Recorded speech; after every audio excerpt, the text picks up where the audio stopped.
Hello everyone, welcome back to my channel. I hope you all are doing well and enjoy my fan fictions. So let's start our fan fiction journey. ये guilty lover of innocent criminal का next part है. Let's started. उस unknown person ने वांगजी के अंदर एक drug inject कर दिया था. थोड़ी देर तो वांगजी को कोई असर नहीं होता, सब नॉर्मल ही था. पर करीबन 5-10 मिनट बाद ही वांगजी को बहुत वियर्ड फील होने लगता है. उसके पूरे बॉडी के अंदर एक वियर्ड सेंसेशन होने लगती है. वांगजी की पूरी बॉडी अचानक अंदर से बहुत हॉट फील होने लगती है और उसी के साथ साथ पूरी बॉडी स्वेट से कवर हो जाती है. थोड़ा समय और बीतता है और वांगजी की हालत समय के साथ साथ बहुत ज़्यादा ही ख़राब होती जा रही थी. उसकी पूरी बॉडी बहुत ज़्यादा ही हॉट हो चुकी थी और उसे ब्रीदिंग में भी अब प्रॉब्लम होने लगी थी. उसे अपनी पैंट बहुत ज़्यादा टाइट फील हो रही थी और उसके लोअर बॉडी में बहुत ज़्यादा ही पेन स्टार्ट हो चुका था. वांगजी बहुत ज़्यादा झटपटा रहा था. उसे ये सब सहन नहीं हो रहा था. उसे बहुत ज़्यादा पेन फील हो रहा था. उसकी पूरी बॉडी दर्द से टूट रही थी, खासकर उसका लोअर पार्ट. वांगजी बहुत ज़्यादा झटपटा रहा था ताकि वो खुद को फ्री कर सके, पर इतना आसान नहीं था. उसे जंजीरों में जकड़ा हुआ था तो वो छूट नहीं सकता था. वही सामने बैठा वो अननोन पर्सन वांगजी की तरफ ही देख रहा था. शायद उसके चेहरे पर स्माइल थी. वांगजी उसका फेस देख तो नहीं पा रहा था, एज ऑब्वियस उसका फेस मास्क से कवर था, पर फिर भी वो स्माइल वांगजी फील कर सकता था क्योंकि उसकी आंखें चमक रही थी. वांगजी को फील हो रहा था कि सामने बैठे पर्सन को उसे ऐसी हालत में देखकर कितना ज़्यादा सेटिस्फैक्शन फील हो रहा है. करीबन आधा घंटा बीत चुका था. उस पर्सन ने जब वांगजी के बॉडी में वो ड्रग इंजेक्ट किया था तब तो वांगजी को ज़्यादा परेशानी नहीं हुई, पर अब उसकी हालत बहुत ज़्यादा ख़राब हो चुकी थी. वो तड़प रहा था. उसे बहुत ज़्यादा क्रेविंग हो रही थी. उसे कोई अपने पास चाहिए था जो उसकी हेल्प कर सके. इस वक्त वांगजी के दिमाग में सिर्फ एक ही नाम चल रहा था, विंग. उसका विंग उसे चाहिए था, पर उसका विंग तो मर चुका है. जैसे ही ये बात उसके दिमाग में आती है वो बहुत गुस्से से सामने खड़े पर्सन की तरफ देखने लगता है. वो पर्सन अब खड़ा हो चुका था और वांगजी के बेड के पास ही वांगजी को देखते हुए इंजॉय कर रहा था. वांगजी को बहुत ज़्यादा गुस्सा आ रहा था, पर अभी उसकी हालत ऐसी नहीं थी कि वो सामने वाले पर्सन पर चिल्ला सके. वो बहुत हैवी ब्रीदिंग कर रहा था और बार बार उसके सामने बस उसके विंग का चेहरा आ रहा था. जैसे ही वो पर्सन नोटिस करता है कि वांगजी उसकी तरफ बहुत गुस्से से देख रहा है, वो तुरंत उसकी आंखों में आंखें डालते हुए देखता है और अपनी उसी भारी और कोल्ड आवाज़ में कहता है, क्या हुआ लान वांगजी? कुछ चाहिए तुम्हें? क्या चाहिए? क्या मैं तुम्हारी कुछ हेल्प कर दूँ? इतना बोलकर वो पर्सन वांगजी की तरफ झुकने लगता है. वांगजी अपने दांत पीसते हुए बहुत गुस्से वाली आवाज़ में कहता है, मुझसे दूर रहो. पर उसे ये कुछ वर्ड्स कहने में भी बहुत ज़्यादा प्रॉब्लम हो रही थी. उसे सामने खड़े पर्सन पर बहुत गुस्सा आ रहा था, पर उसकी हालत ऐसी नहीं थी कि वो कुछ भी कर सके. उसकी पूरी बॉडी स्वेटी हो चुकी थी और वो शिवर कर रहा था. उसे अभी ज़रूरत थी, किसी की बहुत ज़्यादा ज़रूरत थी, क्योंकि उसकी पूरी बॉडी में बहुत ज़्यादा पेन हो रहा था. वो पर्सन वांगजी की तरफ ही झुकता है और उसके फेस पर अपने हाथ को हल्का सा रब करते हुए कहता है, अकड़ अभी तक गई नहीं तुम्हारी? तब वांगजी तुरंत अपना फेस दूसरी तरफ कर लेता है और कहता है, जस्ट गेट आउट, चले जाओ यहाँ से. तब वो पर्सन एक स्मग करता है जिसे वांगजी एज ऑब्वियस देख नहीं पाता और फिर से उसकी तरफ देखते हुए कहता है, सच में तुम बहुत ज़्यादा ज़िद्दी हो.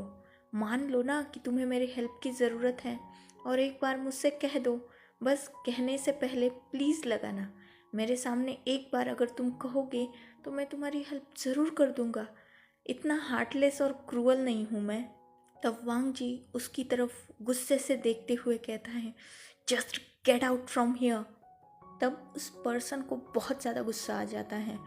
वो पर्सन वांग जी की जॉ को टाइटली ग्रिप करता है और कहता है, लान वांग जी, मान लो ना कि तुम्हें मेरी ज़रूरत है, मेरे सामने बेग करो, आई प्रॉमिस मैं तुम्हारी हेल्प करूँगा और तुम्हें बहुत अच्छा फील करवाऊँगा। तब वांग जी एक हल्की सी स्माइल अपने चेहरे पे लाता है, जो टॉन्टिंग स्माइल थी। उसे बहुत परेशानी हो रही थी, पर फिर भी वो झुकने वाला तो नहीं था। तो वो अपने चेहरे पर एक सॉफ्ट बट टॉन्टिंग स्माइल लाते हुए कहता है, तुम्हारे सामने मैं बेग करूँ, तुम्हारे सपने में भी ये होना पॉसिबल नहीं है। मैं तुम्हारे सामने कभी नहीं झुकने वाला, और अपने गंदे हाथों को मेरी बॉडी पे से हटाओ। मेरे विंग के अलावा किसी को भी ये इजाज़त नहीं है कि वो मुझे इतनी इंटीमेटली छुए। और अब जब वो इस दुनिया में नहीं है, तो अब इस दुनिया में किसी को भी इतना हक नहीं है कि वो लान वांग जी की बॉडी को छुए। सो दूर रहो मुझसे। सामने खड़ा पर्सन जब विंग का नाम सुनता है वांग जी के मुंह से, तो उसे बहुत ज़्यादा गुस्सा आ जाता है। वो वांग जी से दूर हो जाता है और वांग जी की तरफ गुस्से से देखते हुए कहता है, विंग विंग विंग विंग, मर चुका है तुम्हारा विंग, तो अब भूल जाओ ना उसे। तुम तो उससे नफरत करते थे, इनफैक्ट तुम खुद उसे मारना चाहते थे, तो अब जब मैंने उसे मार दिया तो क्यों बार बार उसका नाम ले रहे हो।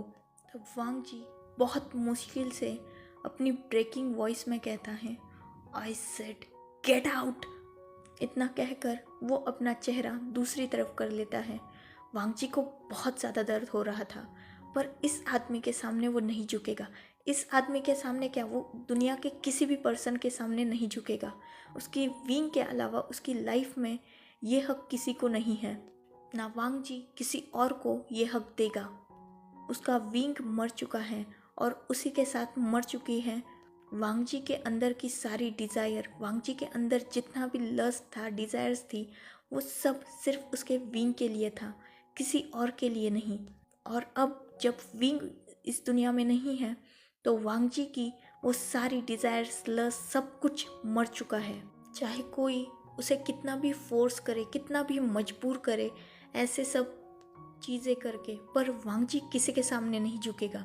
भले ही आज उसे यहाँ तड़प तड़प के मरना क्यों ना पड़े, पर वो किसी को भी ये हक नहीं देगा कि कोई और उसकी बॉडी को छुए। और यही सब बातें वांग जी सामने वाले पर्सन को भी अच्छी तरह से समझा देता है। उस पर्सन को बहुत ज़्यादा गुस्सा आता है और वो वांग जी की तरफ गुस्से से देखते हुए कहता है, जो करना है वो करो। अगर तुम्हें ये लगता है कि तुम्हारी ये हालत देख के मैं तुम्हें खोल दूंगा, तो ये तुम्हारी सबसे बड़ी गलतफहमी है। तड़प तड़प के मरते रहो यहाँ, आई डोंट केयर। इतना बोलकर वो आदमी बाहर चला जाता है और उस रूम को फिर से लॉक कर लेता है। अंदर वांग जी बहुत देर चीखता है, चिल्लाता है, क्योंकि ऑब्वियसली उसे बहुत ज़्यादा उसकी बॉडी में पेन हो रहा था और वो खुद को किसी भी तरह से खुद की हेल्प भी नहीं कर पा रहा था, जिससे वांग जी का पेन और भी बढ़ रहा था। ऊपर से वो लगातार स्ट्रगल कर रहा था, जिस वजह से उसके हाथों पैरों से भी खून आ रहा था। पर वांग जी को अभी भी मंजूर नहीं था कि कोई और उसे छुए। वो ऐसे ही मरना पसंद करेगा, पर किसी और को अपनी बॉडी को छूने नहीं देगा।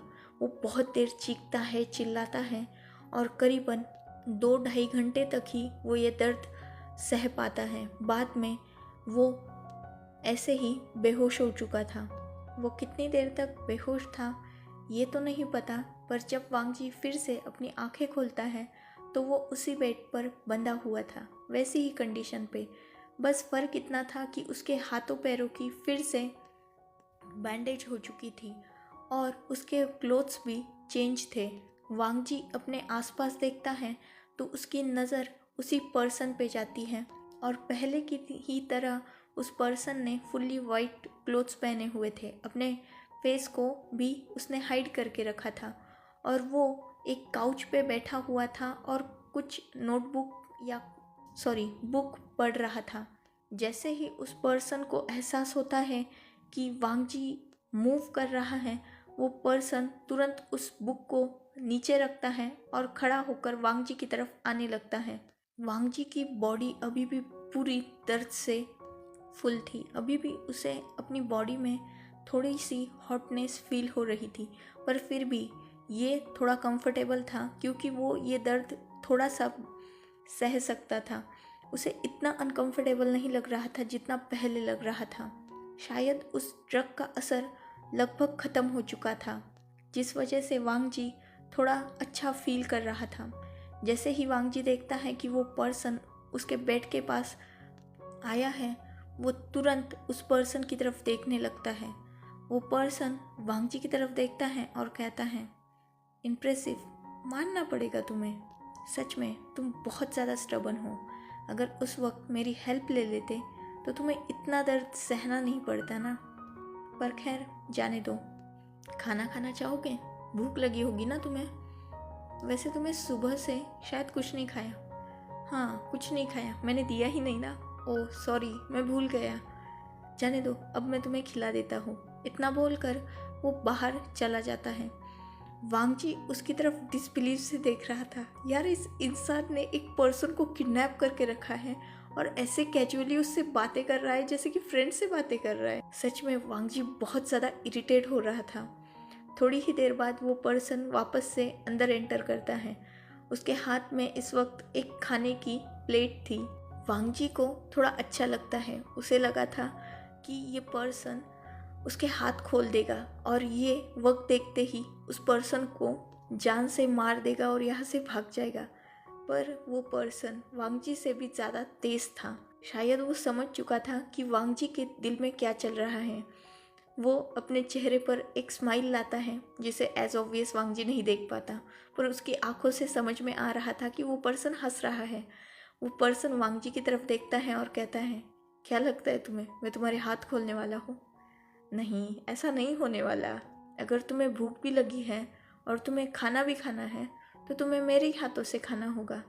इतना बोलकर वो पर्सन वही बेड पर बैठ जाता है और वांगजी को हल्का सा उठा देता है। मतलब वो लेटा हुआ था ना, तो उसे थोड़ा सा उठाकर उसके बैक के पीछे पिलो लगा देता है ताकि वांगजी थोड़ा कंफर्टेबल बैठ सके।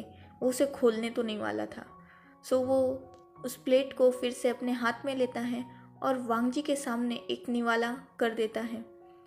वांगजी एज ऑब्वियस स्टबर्न बॉय, वो कहाँ खाने वाला था। वो तुरंत अपना मुंह साइड को कर लेता है। तब वो पर्सन वांगजी की तरफ देखता है और कहता है, इतने स्टबर्न मत बनो, थोड़ा खाना खा लो ना, क्या बिगड़ने वाला है तुम्हें। वैसे भी कितने देर भूखे रहने वाले हो, अगर जिंदा रहना है तो खाना होगा ना। तब वांगजी उस पर्सन की आंखों में देखता है और कहता है, जस्ट किल मी। वो पर्सन डिसबिलीव से वांगजी की तरफ देख रहा था। तब वांगजी फिर से अपने वर्ड्स को रिपीट करते हुए कहता है, मुझे मार दो, मेरी लाइफ में कुछ नहीं बचा। तुमने मुझसे मेरा विंग छीन लिया। अब मैं सच में जीना नहीं चाहता। तुम मुझसे बदला लेना चाहते हो ना, तो प्लीज़ मुझे ख़त्म कर दो। और रही बात मुझे तड़पाने की, तो बिलीव मी, मैं खुश कभी था ही नहीं। मैं मेरे विंग के साथ ही खुश था, पर उसे दर्द दे के भी मैं भी दर्द फील करता था। मैं पिछले 3 सालों से ऐसे ही घुट घुट के ही जी रहा हूँ। वैसे भी मैं मर ही चुका हूँ। जब मेरा विंग मेरे पास था तब मैंने ही बदला, नफ़रत, इन सब चीज़ों में उसकी ज़िंदगी हेल कर दी। पर उसकी ज़िंदगी को हेल करते करते मैंने अपनी भी ज़िंदगी बहुत अच्छी खासी तबाह कर ली थी। मैं उससे सच्चा प्यार करता था, पर वो प्यार मेरे नफ़रत के पीछे इतना दब गया कि मैं कभी उसके आंसुओं को देख ही नहीं पाया। बिलीव मी, मैं बहुत तड़प चुका हूँ अपनी लाइफ में। तुम्हारा बदला और तुम्हारा ये सब टॉर्चर मुझे ज़्यादा दर्द नहीं देगा, क्योंकि मैं ऑलरेडी अपनी लाइफ में बहुत दर्द सह चुका हूँ। जब वो मेरे पास था तब मैंने उसकी कदर नहीं की, और 2 साल पहले वो मुझे छोड़ के बहुत दूर चला गया, और उसके बाद तो मैं ऑलरेडी ही टूट चुका था। एक जिंदा लाश की तरह मैंने अपनी ज़िंदगी बिताई, और फिर आज जब वो मेरी लाइफ में वापस आया और मैं उसे पाना चाहता था, तब मैंने फिर से गड़बड़ कर दी, उसके साथ फोर्स किया, और अब वो फिर से मुझसे दूर हो गया था। और तुमने तो उसे अब इस दुनिया से ही दूर भेज दिया। तुम्हें क्या लगता है मैं आज तक बहुत हंसी खुशी से जी रहा हूँ? मैं कभी जी ही नहीं पाया। मैं मर चुका हूँ ऑलरेडी। तुम्हारा बदला जितना तुम मुझसे लेना चाहते हो ना, उससे कहीं ज़्यादा दर्द मैं सह चुका हूँ। तो इन सब छोटे मोटे दर्द से मुझे कोई फ़र्क नहीं पड़ने वाला। तुम अगर सच में चाहते हो ना तो मुझे मार दो। तब वो पर्सन थोड़ी देर तो वांगजी की आंखों में ही देख रहा था। वांगजी की आंखों से हल्के से आंसू भी बहने लगे थे। वो पर्सन थोड़ी देर तो वांगजी की आंखों में ही देखता है और फिर अचानक खड़ा हो जाता है और कहता है, क्या लगता है तुम्हें ये इमोशनल अत्याचार मुझ पर वर्क करेगा? मैं तुम्हें बहुत अच्छी तरीके से जानता हूँ लान वांगजी। मैं जानता हूँ तुम्हें लोगों को मैनिपुलेट करना बहुत ज़्यादा अच्छी तरीके से आता है, पर मैं इन सब चीज़ों में नहीं फंसने वाला। तुम्हें जिंदा तो मैं भी नहीं रखने वाला, पर तुम्हें इतनी आसानी से मार दूँ ये भी नहीं होने दे सकता। तुम्हें तड़प तड़प के मरना होगा। अभी तो बहुत कुछ बाकी है जो तुम्हें देखना है। सो नाटक बंद करो और खाना खा लो। इतना बोलकर वो दूसरा निवाला वांगजी की तरफ कर देता है, पर वांगजी फिर से अपने फेस को टर्न कर लेता है। उस पर्सन को बहुत ज़्यादा गुस्सा आता है। वो प्लेट नीचे रखता है और फोर्सफुली वांगजी के मुंह को टाइटली ग्रैब करता है और उसके अंदर ज़बरदस्ती वो खाना ठूसने लगता है। वांगजी को बहुत ज़्यादा गुस्सा आ जाता है और वो पर्सन जो वांगजी के मुंह में खाना ज़बरदस्ती डाल रहा था, वांगजी उसी खाने को उस पर्सन के मुंह पे थूक देता है और ज़ोर ज़ोर से खांसने लगता है। ऑब्वियसली उस पर्सन ने वांगजी के माउथ को बहुत टाइटली ग्रिप करके रखा था, ऊपर से ज़बरदस्ती उसे खाना खिला रहा था।